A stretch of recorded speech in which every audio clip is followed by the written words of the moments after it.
Hello and welcome to Insight and Foresight with Daniel Mateola. Now, many of you would have seen a particular news clip that's been circulating. It's on YouTube, it's been on Sky, on BBC, where a doctor was challenging the health secretary here in the United Kingdom about the vaccine mandate.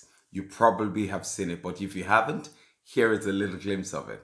What do you think of the new rule to require vaccination of all NHS staff? I'm not happy about that. So, You're not happy with it, tell me. So I've had COVID at some point. Yeah. I've got antibodies. Yeah. I've been working on COVID ITU since the beginning. I have not had a vaccination. I do not want to have a vaccination. The vaccine's reducing transmission only for about 8 weeks with Delta. With Omicron it's probably less. And for that I would be dismissed if I don't have a vaccine. It's not, the science isn't strong enough. And there's another colleague who's also in the same position. Yeah. Yeah. No, I understand that. And obviously we have to weigh all that up for both health and social care. And there will always be a debate about it. But it's maybe there's an opportunity to reconsider with Omicron and the changing picture, or at least to nuance it and allow doctors who've had antibody exposure, who've got antibodies, who haven't had the vaccination, to not have it, because the protection I've got from transmission is probably equivalent to someone who's vaccinated. Yeah, but at some point that will wane as well. But if you want to provide protection with a booster, you'd have to inject everybody every month. If it's worn off by 2 months, if the protection's worn off for transmission after 2 months, then after a month you've still got a bit of protection. So if you want to maintain protection, you're going to need to boost all staff members every single month, which you're not going to do. No, we take advice on how much you may need, but it's not going to achieve a practical benefit. Okay, so for those of you who are seeing this for the very first time, I bet you're wondering, so was there a vaccine mandate in the United Kingdom? Yes, it's starting. Literally, I would say this is the first experimentation. I call it a political experiment to see if it would work. And if it would work with NHS staff, quote and unquote, patient-facing staff must be vaccinated, then what next? Now, if you look at that video clip very quickly, a few things will go to your mind. And if you go out and look at on the internet, you'll find some more video clips now being done by the BBC and the ITV, and now with their own spin on it. I saw one the other day just on BBC with a couple of other doctors who were tearing down this particular doctor that, what's this doctor doing in the NHS dealing with patients if he would not take the vaccine? So the first thing that goes through your mind is that, was that doctor's opinion or choice wrong? Because the doctor said, I have been exposed to COVID while treating patients. I've been working in the ICU. I've treated a lot of patients and I've been exposed to COVID. And I believe after recovery that I now have the antibodies. And as a result, I don't want the vaccine. So was the doctor wrong with his choice or opinion? Or was the doctor wrong to speak up? Now, I want you to first just come along with me as I just do a little analysis of the content of that video. The first thing that is very clear there is that the health secretary obviously was not expecting the response of this doctor, because really most of what the doctor said, he didn't really have a proper rebuttal or response to it. So there's the issue of the doctor talking about the fact that he has natural immunity. Now, the other thing the doctor talked about, which I'm sure many of you didn't know, is that there's about 8 weeks, they've discovered that there's about an 8 weeks period for which the vaccines that have already been given out is able to stop transmission of the Delta variant. I bet you didn't know that. And so the doctor now goes on to make an argument to say, well, if the vaccine is going to give me about 2 months protection, by the 3rd month, it looks like I'm going to be vulnerable again. And so he said to the health secretary, so are you promising, are you going to be giving us a booster every month? Because everybody would, have different months when they've taken the vaccine. And so their 3 months period would run out. Will you make boosters available every month? Of which, of course, the health secretary did not have a response. And the dialogue ended with the health secretary kind of, taking a little jab at this doctor, saying, we're going to take advice from other people. We're going to take advice from vaccine experts. So he says to a doctor, we're going to take advice from vaccine experts. I don't know what on earth that means when you're talking to the people who actually deal with patients themselves. So I have a few more questions that I really want to throw at you, because I'm probably going to deal with this subject more than once. And one of those questions is this really legal? Is this ethical? Does this fringe on human rights? When we get to the stage where medical practitioners are being told, nurses, as a matter of fact, even the students are being harassed at the moment, that if they're going to have placements and be able to get enough of the hours of experience they need, they must be vaccinated. Is this ethical? Is this right? For many, one of the things they've known about the medical profession, and I'm aware of it as well, no treatment gets forced on you, the patient. Even when it comes to small procedures or medication, nothing is forced on you. You are offered the medication, you are offered the procedure with advice and guidance, and you get to choose. So is this really right that our doctors, nurses, midwives will be forced to do this? Now, there's so many other issues around this, which I'm not even going to go through in this particular episode, which are issues like the NHS that is already so badly understaffed, and now creating a scenario where they might even become more understaffed because of the practitioners who may just decide to resign, or the students that are being threatened that they'll be withdrawn from the course if they do not take the vaccine by force. And the last question, which is really where I want to start with, how strong is the science? You must have heard that doctor say to the health secretary, the science is not there. Now, you've been hearing political leaders, world leaders for many, many months now, almost 2 years now, saying we're following the science, we're following the science. You listening, are you taking time to really understand the science behind it so that you can know when there's really no science backing this situation? So there are 4 things that I really want to bring up, and I probably will deal with this in separate videos. One is, how strong is the science? Secondly, of what good is this mandate?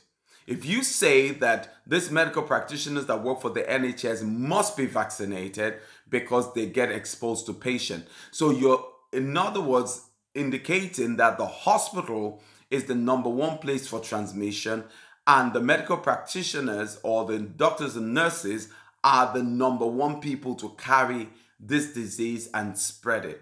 Because remember, these patients have family members that they would mingle with, they have friends, they have neighbors, they have people they meet in the supermarket, they get into cars or public transport with other people. So out of all of those people that the patients will be exposed to, what we are saying now is it's when they are in the hospital that they are most at risk, and the doctors and the nurses that are trained with all kinds of hygiene knowledge and how to really take care of a patient and keep a patient safe are now the most risky. So of what good is this mandate? Number 3, who or what is behind this mandate? Is this a political experiment? Is this the beginning of systematic mandate for the whole population, just like it's already happening in Austria, where those who refuse to take the vaccine are now on compulsory lockdown? Of course, I'm sure many of you have been following the news. You've seen all the crazy things going on in Canada and even in Australia. And unvaccinated people are now gradually becoming criminals or anti-society. There's a lot of negative sentiments that is being thrown towards those who refuse to take the vaccine. I want to look at just the first one, and I'm just going to spend a couple of minutes on this. How strong is the science?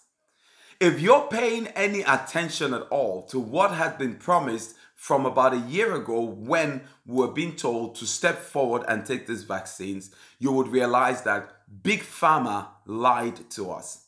See, these big pharmaceutical companies came out boasting of very high level of efficacy. Pfizer said, oh, we now have 92% or 93%, I can't remember, efficacy. Big Pharma promised that those who take the vaccine will be protected from infection in the future, and definitely they will not end up hospitalized. Now, after 1 year, truth be told, we've discovered that's a lie. Many who have taken the vaccines have been reinfected. Those who took the vaccines after the Alpha variant, many got infected with the Delta variant. And even those who have taken the 2 shots, many are getting the Omicron variant. So, was what they said really correct? Not only that, we were told over and over again with the help of mainstream media and social media that these vaccines are safe. There's absolutely nothing wrong with it. That if there's going to be any side effect, it's very mild side effect and you'll be fine. That's also not true. If you really do your research, you'll find out a lot of people became badly ill as a result of the vaccine. Many have died.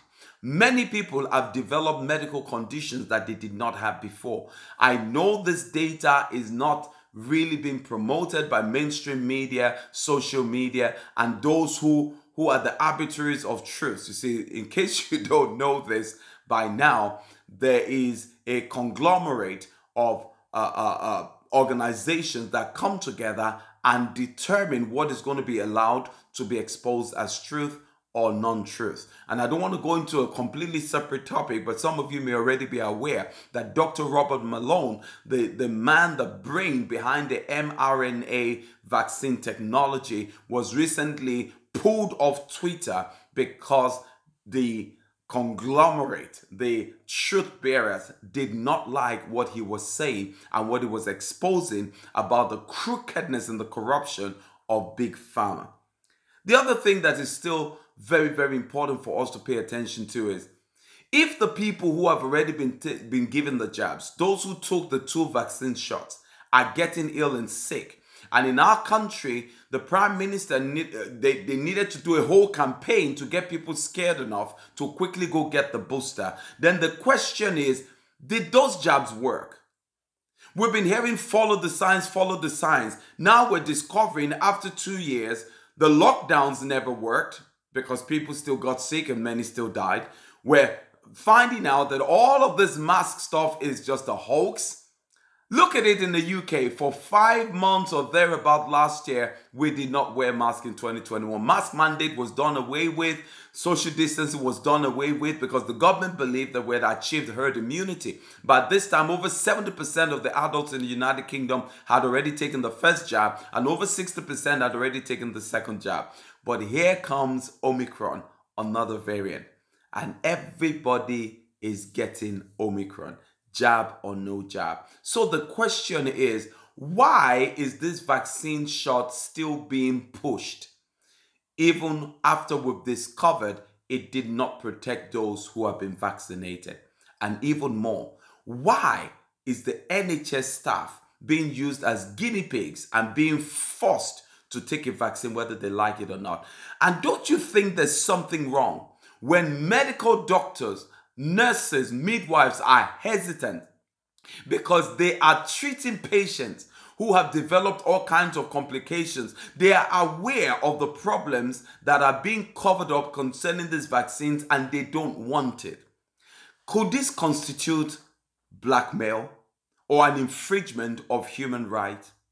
Isn't it appalling that students who have paid £9,000 or more per year for tuition to study to be a nurse or study to be a midwife are now being threatened that they'll be kicked off the course if they don't take a vaccine? Ladies and gentlemen, it's time for you to get some insight into what's going on and begin to ask yourself questions about the foresight. Where are we going to? If this is successful, that NHS members of staff are forced to take a vaccine, then what group of people is next? Wake up. It's time to speak up. Well, thank you for listening. And if this has blessed you, I want to encourage you to please, please, please subscribe on this YouTube channel, and make sure not only you subscribe, but make sure you click the button for notification, because for a few weeks now I've been a bit quiet, just really waiting on the Lord and just getting new direction. But I've gotten to that place now where I have to, if I were to use the words of a renowned prophet who shared the word of the Lord for 2022, Sorosoke, meaning I've got to speak up. And many of you out there, you've also got to learn to speak up, because people are dying because of the ignorance, the deception, the criminal activity that is going on in our world. Speak up. God bless you. This is Daniel Mateola, and bye for now.